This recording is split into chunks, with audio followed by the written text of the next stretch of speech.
Around 40,000 households experienced a power outage, 16,000 people evacuated, and 2 people were killed.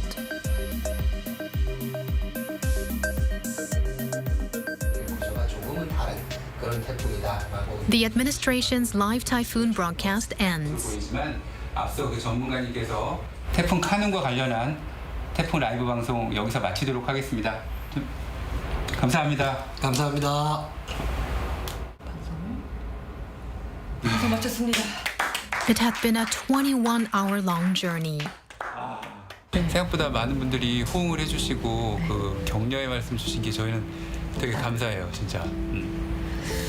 그 격려가 되게 따뜻하고 좋더라고요. 닭살인데요. 네.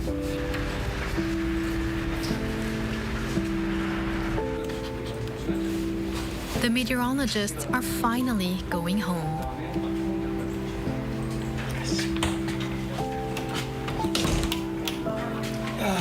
갑니다. 드디어 가시는군요.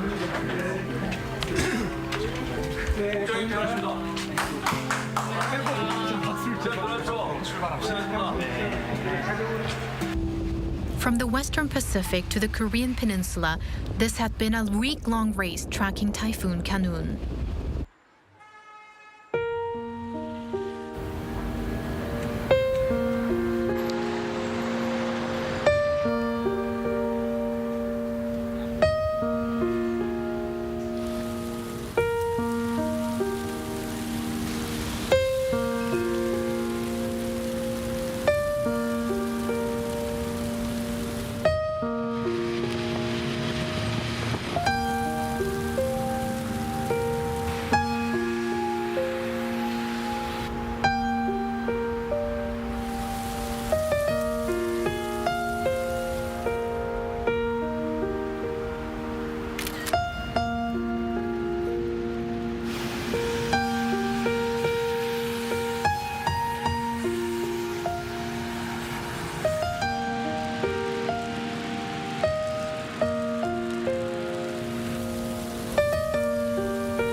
Winter is now here at the administration. Team head Han Sang-eun is on night shift today.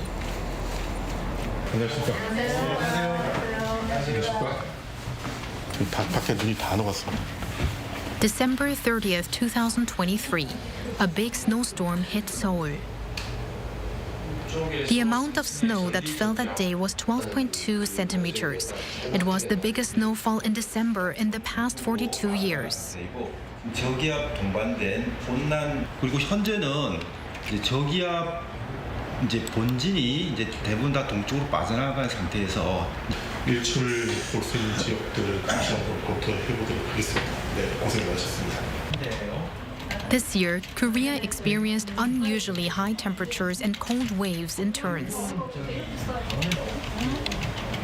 12월 초중순에는 우리나라 남쪽에 이 아열대 고기압이 자리를 잡으면서 이 지역에서부터 공기가 들어오다 보니까 겨울철에 이례적으로 온도가 매우 높은 그런 고온의 현상들이 계속해서 나타났고요.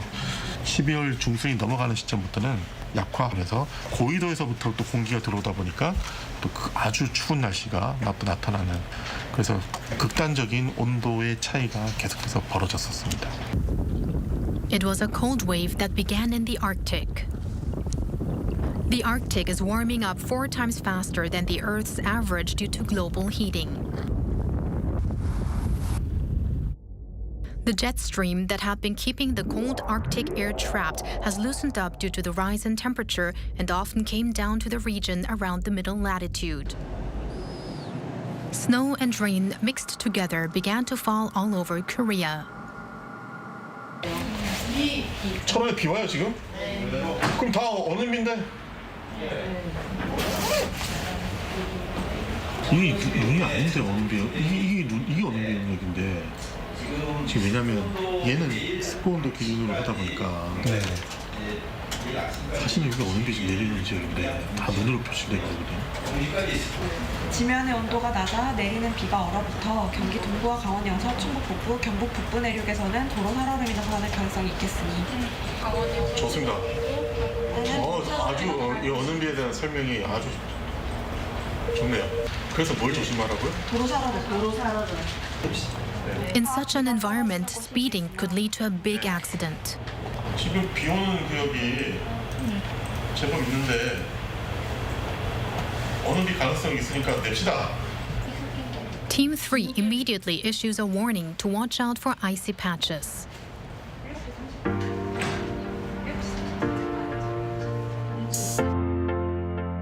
빙판길 사고나 보행 안전에 유의해달라고 당부했습니다.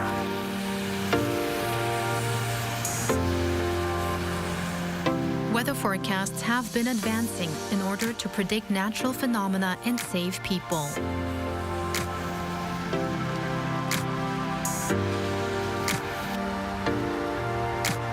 And while challenging ourselves, our dream to reach the sky also grew.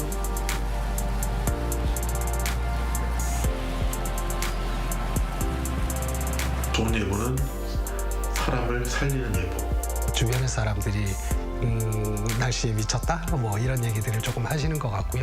저는 정년 퇴직할 때까지 예보하는 게 제 꿈입니다. 내가 틀려도 욕을 먹어도 그래도 난 예보를 한다라는 마음으로 계속 어떻게 일어나서 예보할 수 있는 그 힘이 가장 중요하지 않나 싶습니다. Mankind is forging ahead to read the weather using science and intuition. This is the age of weather where a single raindrop or even a light breeze can be a measure for the future.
The Assembly approves a bill calling for a standing special counsel to investigate President Yoon over the martial law incident, of which some 24 ruling party members voted in favor. Also at today's plenary session, next year's budget was fixed as some 673 trillion won, as unilaterally downsized by the opposition. As investigations pick up speed, the prosecution looks to be edging a step closer to specifying the president as someone ultimately in charge of the recent military ruling incident.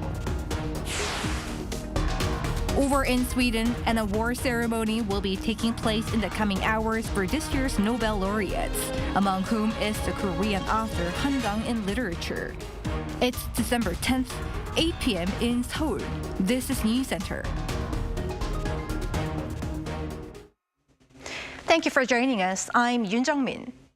The National Assembly today passed an opposition-led bill to appoint a special counsel to investigate the president and his aides on charges of insurrection. Also approved was a downside budget bill for 2025. Our political correspondent Lee Si-hoo begins our coverage. An opposition-led bill to appoint a standing special counsel to investigate President Yoon and his close aides over the December 3rd declaration of martial law and instigation of an insurrection was passed by a National Assembly plenary session on Tuesday. Of the 287 lawmakers present for the session, 210 voted for, 63 against, while 14 abstained.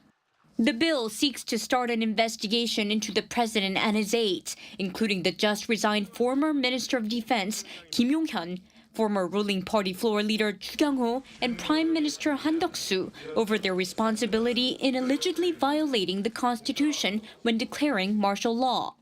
The president does not have the right to veto a standing council, but the council can only launch an investigation once the president has appointed members of their team. There are also restrictions on the investigation period and organization of the special counsel team. To offset such limits, the opposition plans to put to a vote a separate special prosecutor's bill, a more comprehensive regular special counsel, on Saturday, as they make a second attempt to impeach President Yoon. A downsized 2025 budget bill put forward by the DP was also passed by the Assembly, 183 to 94, with one abstention. This is the first approval of a budget unilaterally finalized by the opposition.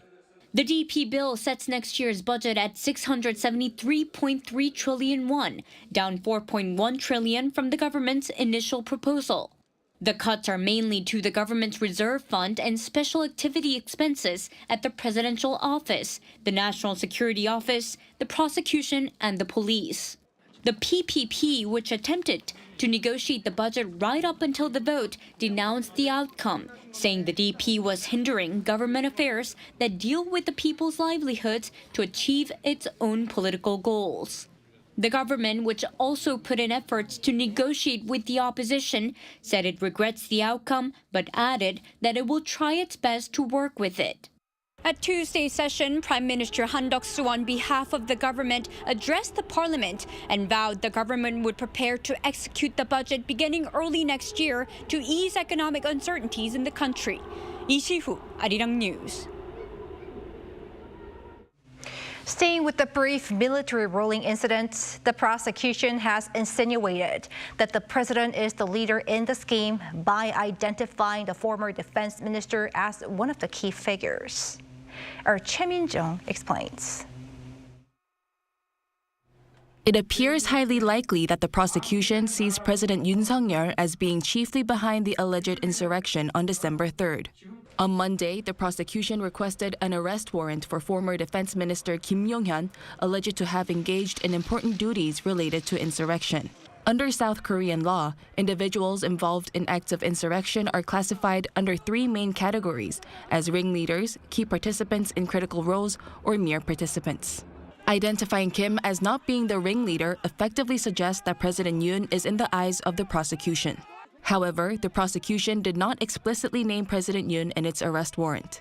Meanwhile, former Defense Minister Kim waived his court hearing scheduled on Tuesday, deciding not to attend.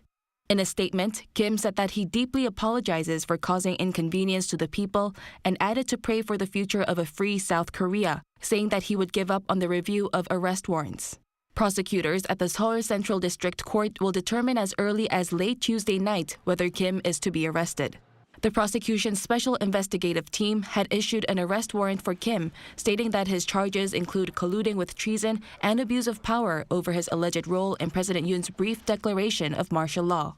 In case the court rejects the prosecution's request, the Corruption Investigation Office for High-Ranking Officials also filed for an arrest warrant against Kim on Tuesday as part of its own probe. The police also announced on Tuesday that it had summoned 11 participants of the cabinet meeting where last week's martial law was deliberated. The individuals summoned include Prime Minister Han Duck-soo and National Intelligence Service Director Cho Tae-yong. The police have notified Prime Minister Han, who has been accused of insurrection, to appear for questioning as a suspect. Meanwhile, the prosecution, police, and the CIO, the three main investigative agencies leading the probe, have expressed optimism to join forces for the investigation amid concerns over overlap and confusion in the search for truth. Choi Min-jung, Arirang News. Now, eyes are on what comes next, as it seems the president's grip on power is loosening. The deeply troubled cabinet says it'll put every effort into ensuring that the country remains stable. Our Kim Do-yeon has this report. It's been more than 3 full days since President Yoon Suk-yeol last came out to the public. He has also put the Prime Minister in charge of the government since. But this is not an official, legitimate method for the country to be run, as a president can't voluntarily transfer power to someone else without a resignation. And as this isolation prolongs, Yoon will inevitably lose grip over the government. An early end to his term, which is currently set to run until May of 2027, is inevitable, but how is the question that looms. An impeachment, while voted down last Saturday, will keep being an option, as the main opposition Democratic Party of Korea said it will continue to push for one until it passes. Only 8 votes from the ruling party are required for this to happen, and public pressure could be too much for the PPP to bear. On the flip side, this will give them up to 180 days for the Constitutional Court to approve the impeachment before the snap presidential election campaign starts, giving them some time to prepare. On the other hand, while a resignation by President Yoon may provide better optics to the public, it would mean a presidential election within just 60 days. Some have also called for an amendment to the Constitution to shorten a president's term, but that requires discussions at the National Assembly and ultimately a nationwide referendum. This is a process no one can guess the time for, but it would be long.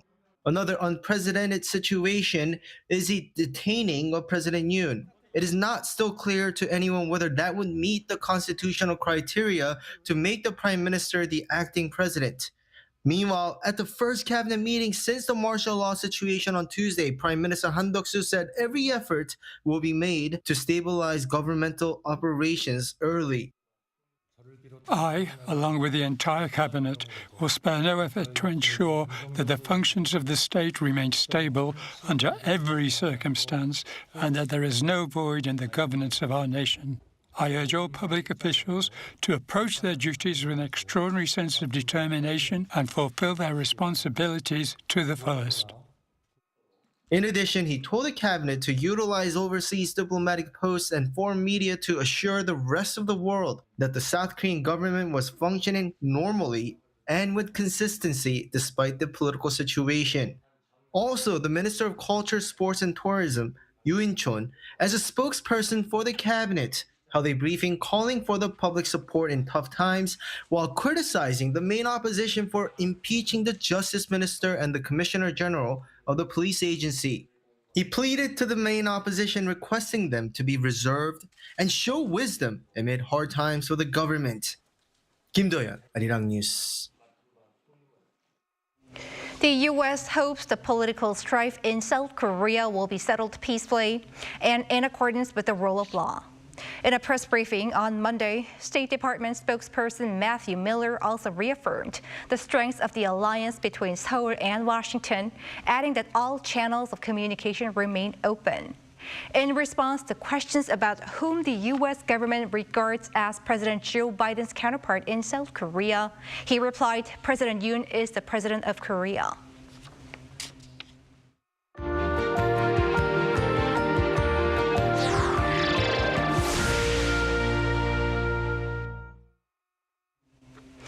Over in Sweden, Korean author Kang will be awarded the Nobel Prize in Literature today. To tell us more, joining us live from Stockholm is our culture correspondent, Song Yujin. Yujin, the celebrations are just a few hours away. You're definitely right, Jongmin. So we're less than 4 hours away until this year's Nobel Week highlight, which is the Nobel Prize award ceremony, begins. And the award ceremony will take place at the Stockholm Concert Hall, this big blue building that you're seeing behind me. And this is where Korean author Kang will be making history as the first Korean laureate in literature, as well as the first Asian female to receive this honor. But before all these celebrations begin, I'll first give you a quick walkthrough on what to expect tonight. It's time to celebrate achievements and innovations. Today, December 10th, is Nobel Day, when this year's Nobel Prizes are awarded to the winners. Here's a preview of the big day. This is the Stockholm Concert Hall, where the Nobel Prize award ceremony will begin at 4 p.m. local time. Each laureate will be honored with a presentation speech before receiving a diploma and a medal presented by Sweden's King Carl Gustaf. Korean author Kang, this year's Nobel laureate in literature, will take the stage fourth following the awards in physics, chemistry, and physiology or medicine. After the award ceremony will be the Nobel Prize banquet. Sometimes described as the world's most secretive dinner, the menu is kept tightly under wraps until the event begins. But here's a small hint from this year's chefs: porridge and apples. In Sweden, we have a culture of produced grains, and I think it's really because it has a lot to do with tradition to serve porridge, and also the barley is hydrothermal treated, so the body can optimize more of the nutrition. So the apple for me is a great symbol for knowledge and innovation. So it feels good to actually work with the apple for this kind of people. So it feels like it also symbolizes them in a way. And also we have had an amazing apple year this year in Sweden. About 1,300 distinguished guests, including the laureates, the Swedish royal family, and government officials, will gather at Stockholm City Hall. The highlight of the evening will be the speeches of thanks delivered by one laureate from each category. Leading up to Nobel Day, Kang has had a busy Nobel week. She began with a visit to the Nobel Prize Museum, where she donated a teacup and a handwritten note detailing a routine while working on her latest book, We Do Not Part. Step number 1, she would wake up at 5:30 every morning. She did not always succeed. Step 2 was she needed to take a walk every single day. And the third was to have a cup of tea from this teacup. And then afterwards she would look into the swirl, and that became her universe when she wrote the book. Han's presence extends beyond the museum. She is also celebrated at the Nobel Week Lights Festival. The author is featured in 2 light installations, Leading Lights and De Auditon, which shine a spotlight on female laureates. Her writing is it's poetic and also very social realism in a way, and that is really like a kind of inspiration for me in this artwork as well, to have something that is in a way magical, but also like focusing on human beings here and now. In just a few hours, the stage will light up with laureates, including Han, whose contributions inspire a brighter, more innovative future for us all. Right, so the countdown has begun. Eugene, is there anything specific we should watch out for during the event? There is. So eyes are on the presentation speech for Kang, because traditionally the presentation speech for literature laureates are delivered in Swedish, but at the very end, when the presenter invites the laureate to receive the honor, it's either spoken in the author's mother tongue, which is in case Korean, or English. So many people are very looking forward to hearing Korean spoken during this event. And the speech will be delivered by author Ellen Mattsson, who is also a member of the Swedish Academy and the Nobel Committee for Literature. And as for the literature award ceremony specifically, it is set to begin at around 4:42 p.m. local time, which will be 12:42 a.m. Wednesday, Korea time. How about the banquet that follows the ceremony?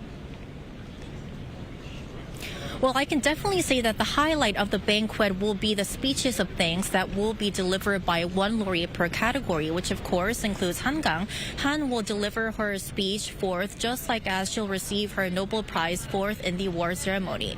But all in all, Jongmin, I think that tonight will be a very long evening of celebrations, as the banquet will end at 11 p.m., but it will continue with dancing at the Stockholm City Hall's Golden Hall. And before I go, I just want to give our viewers a quick reminder to tune into Arirang's special live coverage of this year's Nobel Prize award ceremony that will begin at 11:50 p.m. Korea time tonight. Back to you, Jongmin. Looking forward to it. Eugene, thank you for the preview. That was our culture correspondent Song Eugene reporting live from Stockholm.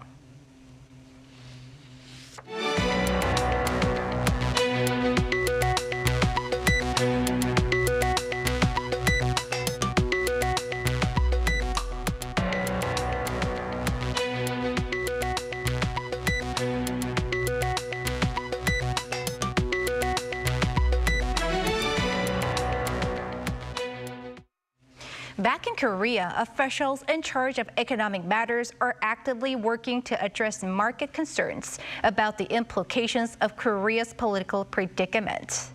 Our correspondent Moon Hae-ryun covers their efforts. With growing uncertainty following the dismissal of President Yoon's impeachment motion, financial authorities are working to ease public and market sentiment. On Tuesday, Finance Minister Choi Sang-mok stated during a meeting with other finance chiefs that the government is prepared to address the rising market volatility and has sufficient resources to do so. He also emphasized that despite the current political instability, the underlying foundations of South Korea's economy remain solid.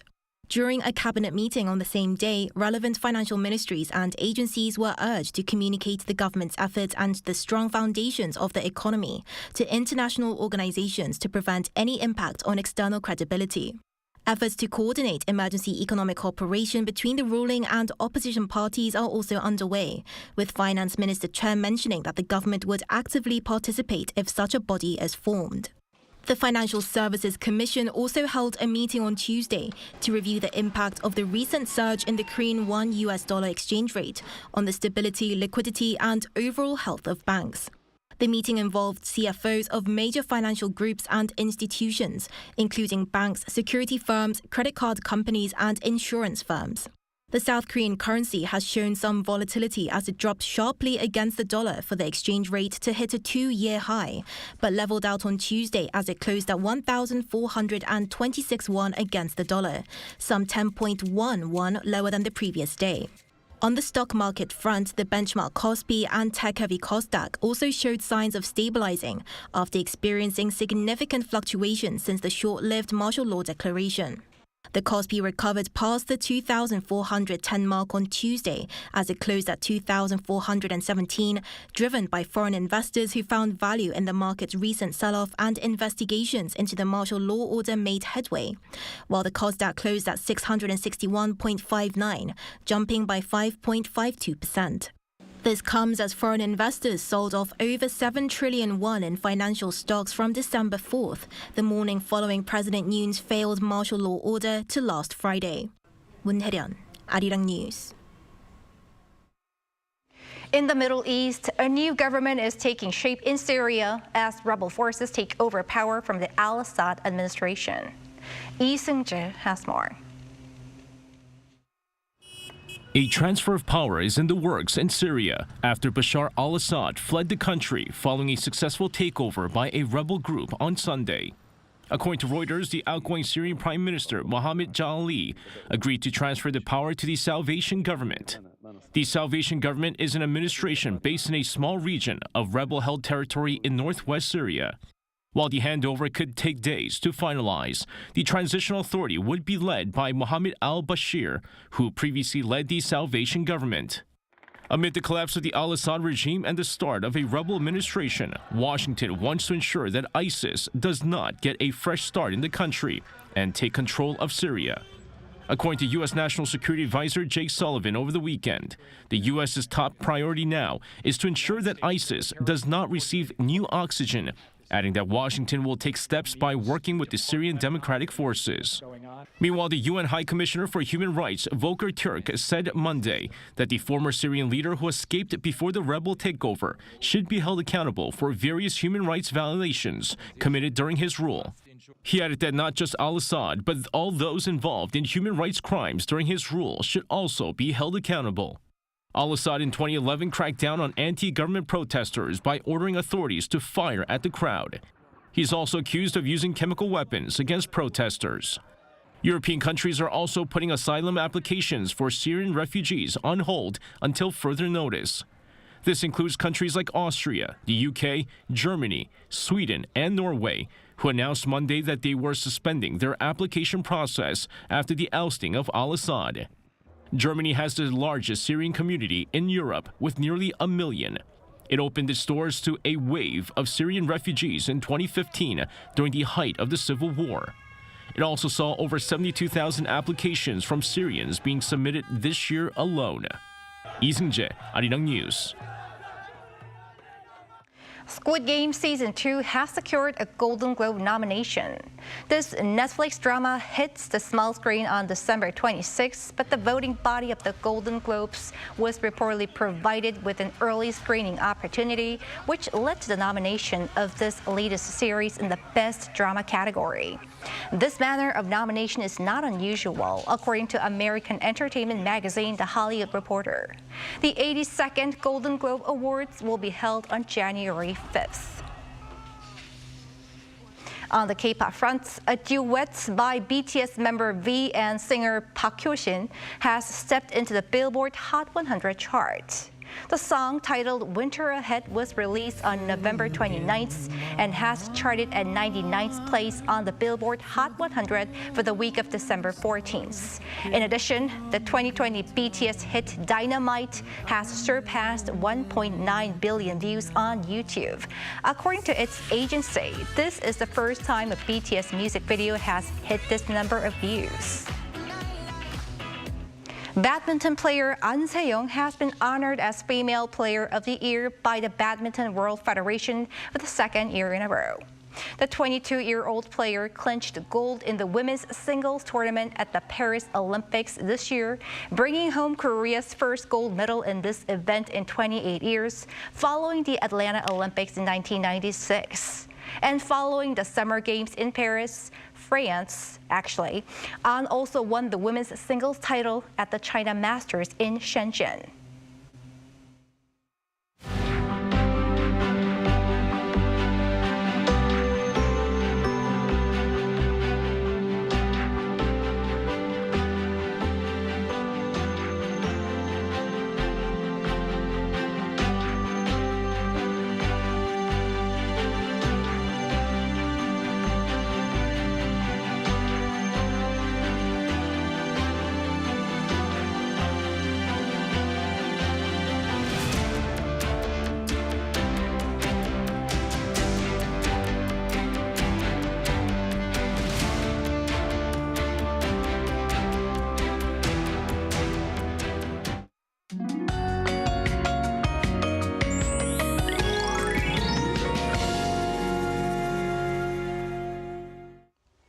Today's highs were similar to or slightly higher than yesterday's. The temperature in Seoul rose up to 7 degrees Celsius, which is at the level of previous years. Until the second half of the week, typically early winter cold will continue. In the meantime, the weather is drying up in areas towards the East Coast, and dry weather advisories are still in place. Dry weather warnings have also been issued for the eastern parts of Gangwon-do province, such as Gangneung. With strong winds, please take extra precautions to prevent any wildfires. Tomorrow, Seoul and Gyeongju will start off at 0 degrees, Busan 4 degrees. Daytime temperatures will move up to 6 in Seoul, Gyeongju 10 degrees. More rain or snow are expected in East Coast areas due to the influence easterly winds between tomorrow afternoon and dawn Thursday. That's all for Korea. Here are the weather conditions around the world.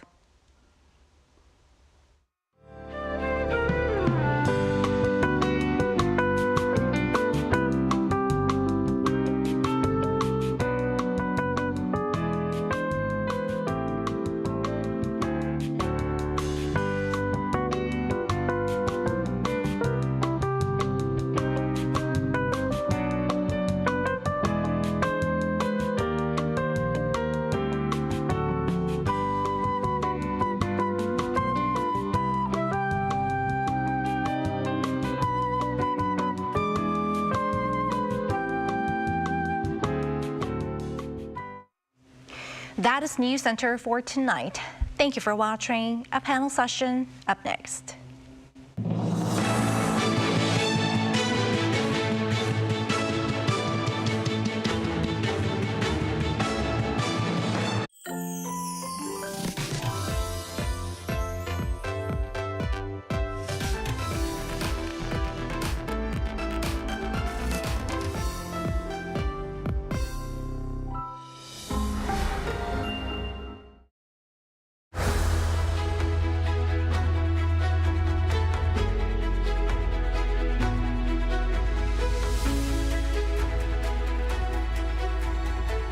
The Nobel Prize in Literature for 2024 is awarded to South Korean author Kang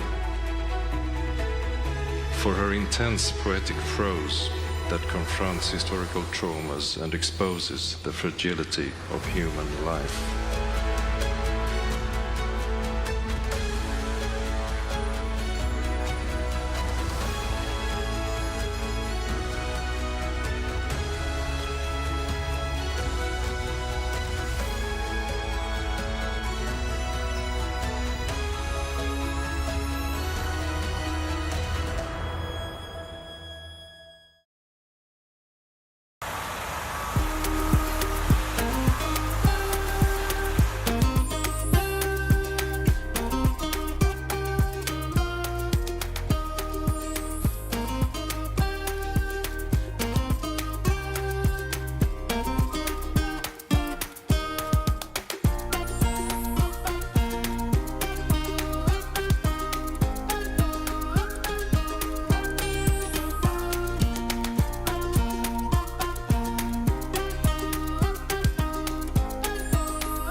진짜 한국에선 어떻게 먹는지 알려줄까?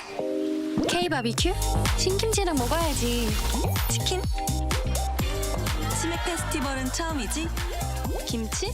종류만큼 먹는 법도 가지각색. 김밥? 시장에선, 산에선, 바다에선 이렇게. 국밥? 취향 따라, 입맛 따라. 이런 한국, 와보지 않고는 모를걸? 요즘 한국에선 어떻게 노는지 알려줄까? 한국에선 아이돌이 되어볼 수도 인생 번호를 찾을 수도 있지. 제일 핫한 포토스팟은 여기.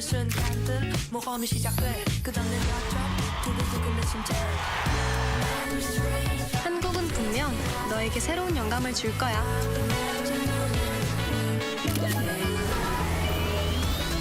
이런 한국, 와보지 않고는 모를걸?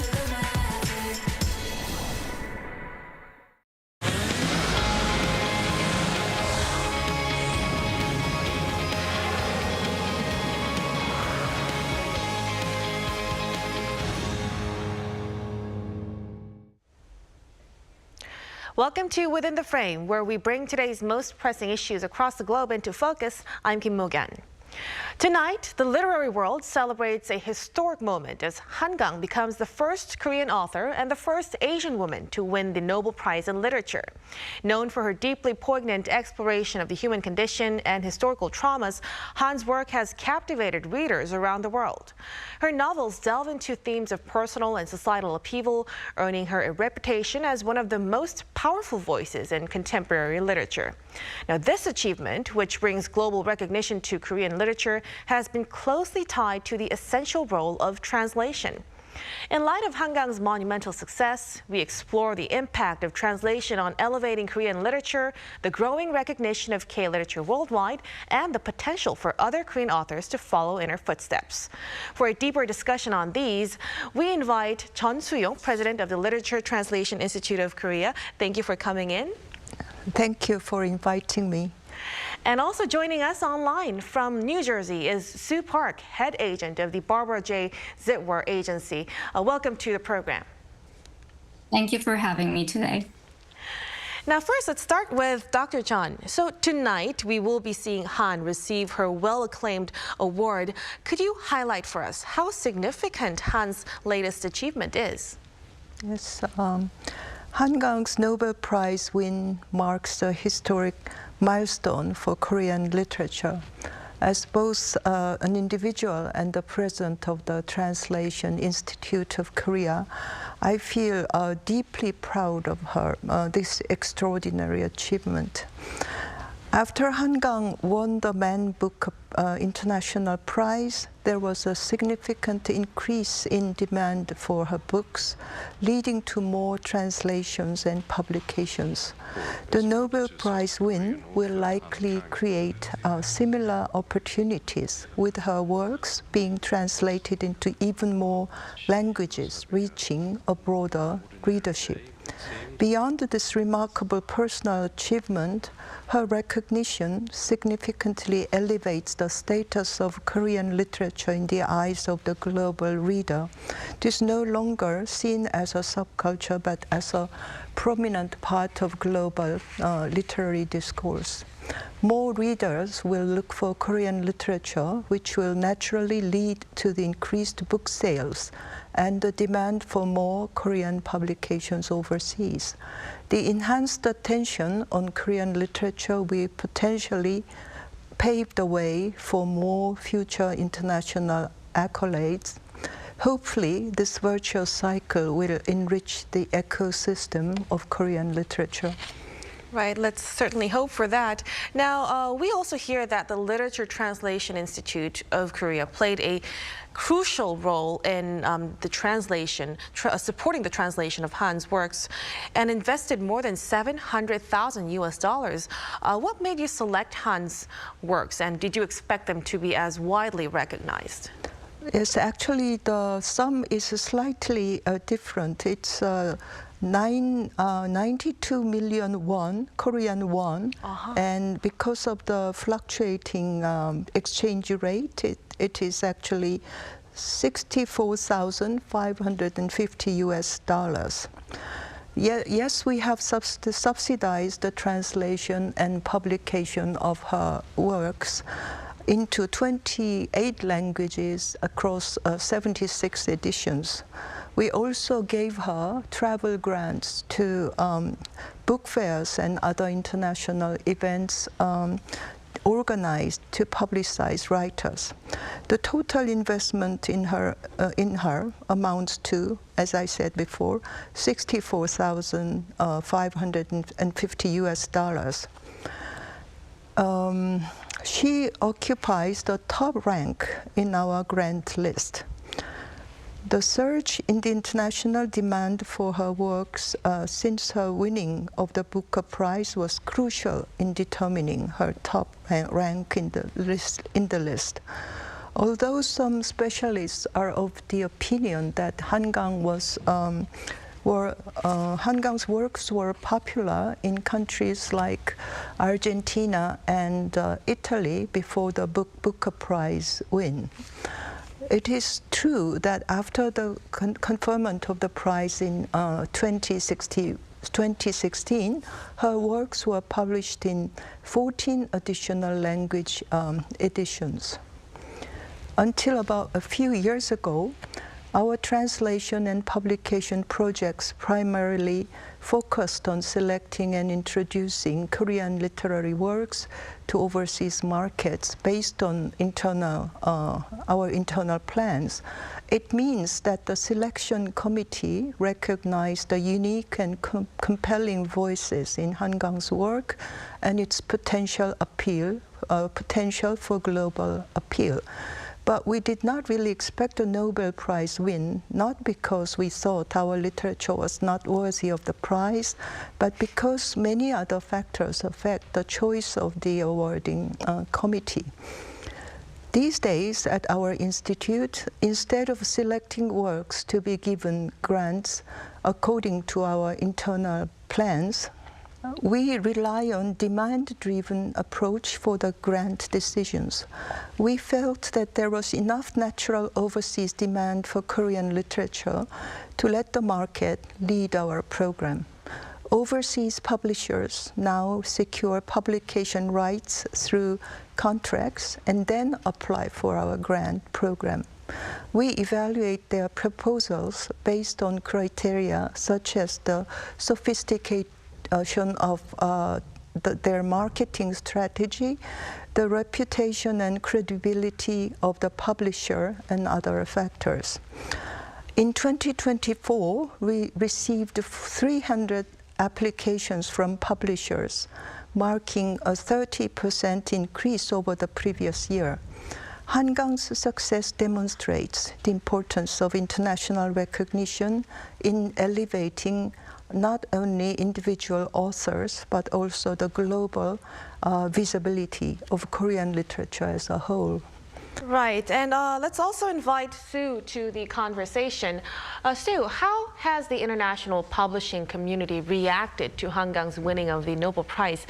And do you feel that interest in K-literature has actually increased since her win? Well, we've received numerous emails from scouts and publishers congratulating us and really South Korea on the success of Hangang. And everyone has high hopes for the future of Korean literature for sure. We've definitely seen an uptick in global interest since her win. And interestingly enough, particularly from the film and TV rights side.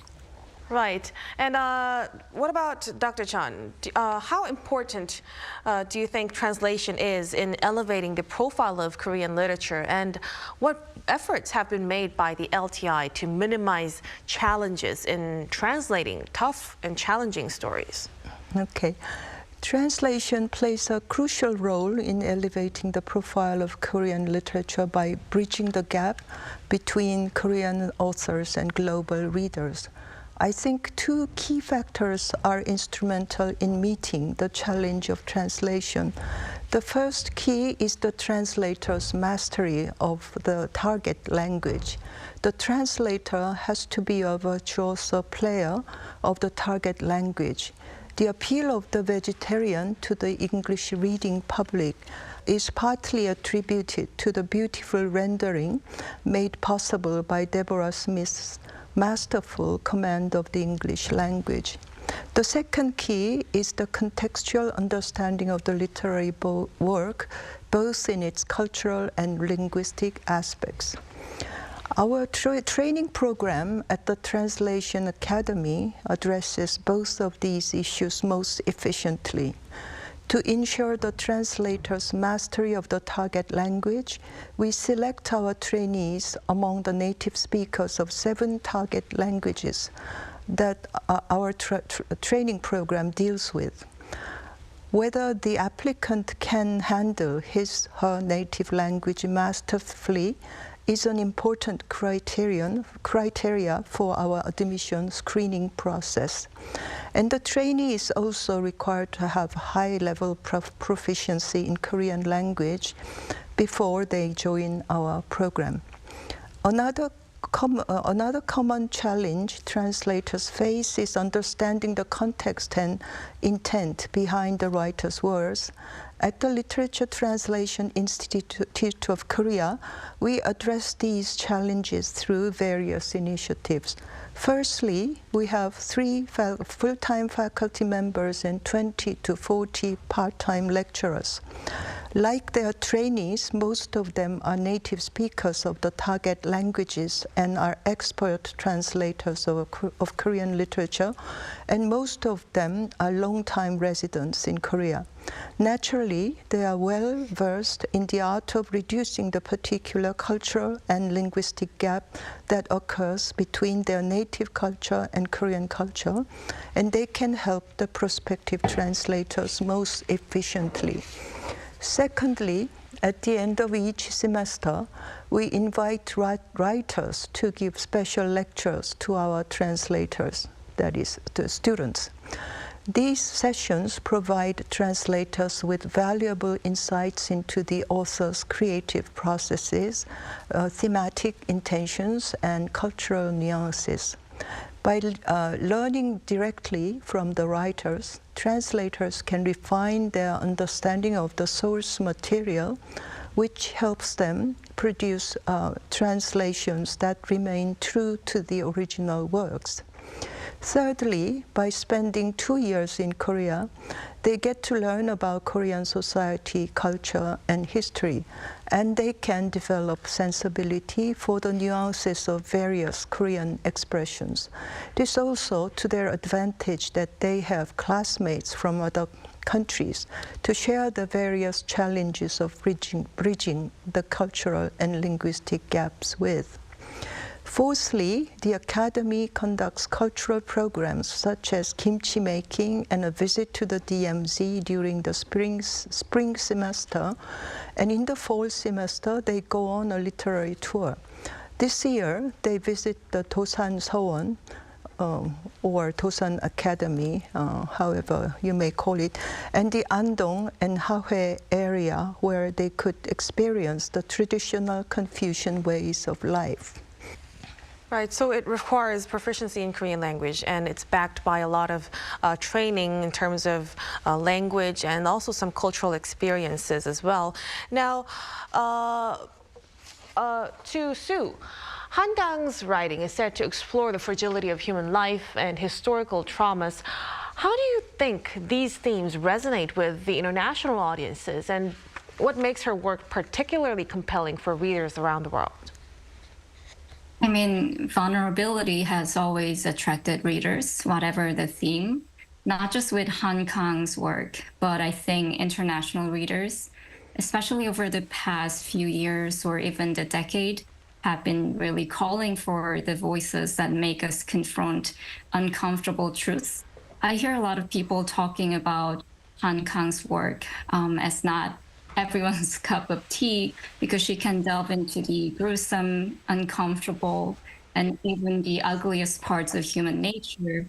And there are definitely elements of surprise because of the graphic, explicit nature of some scenes in her books. But ironically, I also believe that's one of the reasons why she appealed to so many readers who did find her work to be their cup of tea, because this kind of raw vulnerability can really rattle you. Right, so the special uniqueness of Hangang. The vegetarian and human acts both deal with significant historical traumas in South Korean society. How do you think these themes resonate with readers outside Korea, particularly those who are unfamiliar with the country's modern history? I believe when we think of our own specific historical or personal traumas, we often misjudge that these experiences are unique to our own culture or identity. The vegetarian might have more to do with personal, ethical, and relationship-oriented traumas, but it does explore the baggage of human guilt and violence. And the truth is, human history shows us that similar historical and individual traumas have always existed across different cultures and regions. And I think what truly resonates with the readers in the end is not really those specifics, but what lies at the heart of these events, which is universal suffering and human resilience. Right, so not everyone who reads the book has to have perfect understanding of Korean history. Now, Sue, with the success of Hangang and other international authors, what kind of trends are you noticing in the global literary market? What's so remarkable about Hankang's success and other Korean writers' achievements over the years is that they have collectively contributed to making Korean literature the mainstream. Kang winning the Nobel Prize was not just a step further towards that change, but is also a sign of the momentum everyone has been building all this time. So as a result, we are now seeing foreign editors inquiring about Korean titles from more than a decade ago. And regardless of genre or each writer's domestic recognition. And well, speaking of trends, they always come and go. Like cozy thrillers and comfort fiction were in vogue early this year, and horror and occult around the summer. And now we're getting a lot of queries about North Korea-related books, probably owing to the unsettling global trends towards military confrontation. Now, Dr. Jeon, given your background with the Literature Translation Institute, how do you envision the impact of Hangang's Nobel Prize on the promotion of other Korean authors in the global literary market? Yes, I think her Nobel Prize win will have a ripple effect on the promotion of our other Korean authors on in the global literary market. Her achievement has raised the awareness of Korean literature, and international readers are more curious about what Korea has to offer beyond Hangang. This increased attention provides an invaluable opportunities for other Korean authors to gain global recognition. With this in mind, we will continue with translation and publication support programs and hopefully increase the volume of support insofar as our budget allows. I hope this continued support will enable global readers to discover the diversity of Korean literature. In the long run, I hope Hangang's recognition will create a virtuous cycle, that is more global exposure for Korean authors, increased demand for Korean literature, and ultimately a more prominent place for Korea in the global literary scene. Right, let's certainly hope for that, for more light to be shed on Korean promising authors to come. Now, Sue, as Hangang becomes the first Asian female writer to win the Nobel Prize in Literature, how do you think her achievement will influence the next generation of female writers in particular? Her success, I believe, has opened up many doors, or maybe I should rephrase, illuminated the doors that emerging Korean writers might not have even realized were there before. So this was undoubtedly a moment when we all saw the glass ceiling shatter for a female Asian writer in such a tremendous way. And I do hope this emboldens the next generation of female writers in Asia. And Han Kang's success is even more encouraging as some of her books, such as White Book, are quite unconventional and experimental in style. I actually had one American poet approach me at a literary festival and tell me about White Book being one of her favorite books ever, which was so surprising and reassuring at once. And Han Kang now, I think, is living proof that writing against conventions could eventually reward the writers. Right, certainly a big lesson and a motivation for many of us. Now, Sue, is there any writer who is being noticed by the international publishing community as a possible second Han Kang? And what plans do you have to discover more promising Korean works and authors? I hesitate to call any Korean writer the Han Kang. I mean, there's no doubt that Han Kang's stellar accomplishment is a milestone, but future writers, I believe, should be celebrated for their own unique styles and voices that set them apart, not by how they might align with the global expectations set by Han Kang's style or subsequent success. And of course, there are established Korean writers people might consider to be her successors, per se, or future Nobel contenders. But we are more focusing on fostering new, distinct talent right now. We're working with debut writers like So-young Park, whom you, I believe, interviewed this year, and whose first book, by the way, was just named one of the best books of 2024 by the Chicago Public Library. We've also closed a film deal for Do Gi-min's Walking Practice, and we're also in the middle of finalizing another film deal with a major Hollywood studio for a sci-fi Korean writer you might know about, a first for Korea. I'm not at liberty to disclose more details right now, but we're expecting to share some thrilling news about that in the coming year. And I should mention that our Korean arm, Charm Agency, is actually dedicated to discovering new Korean writers. And this year's contest for new writers is actually underway. So I'd like to invite submissions for sure.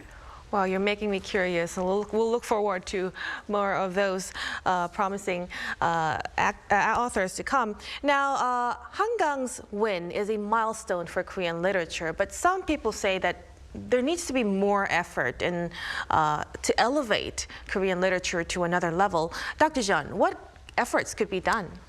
Yeah, I think it must be seen as a starting point rather than an end point. Currently, Korean literature is often translated and consumed without sufficient knowledge of its historical and cultural context. And it's about time that we provide these contexts. And by integrating critical perspectives and forming academic networks, we can ensure that Korean literature is not only read, but also analyzed, debated, and appreciated on a global scale. Through these efforts, we can establish Korean literature as an essential and enduring part of the global literary ecosystem, allowing it to thrive in both the creative and intellectual spheres. Right. Thank you so much for your insights. I'm afraid we'll have to wrap up our discussion here. Many thanks to Sue and Dr. Jeon for sharing your insights tonight. We appreciate it. Now that will be all from us on Within the Frame. Be sure to tune in next time as we continue to explore the stories that matter. Until then, stay informed and engaged.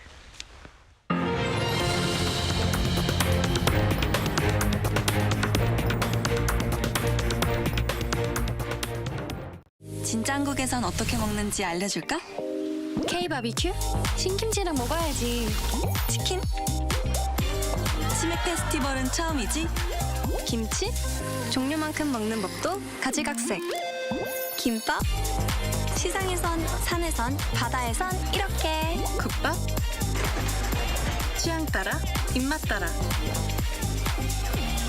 이런 한국, 와보지 않고는 모를걸? 요즘 한국에선 어떻게 노는지 알려줄까?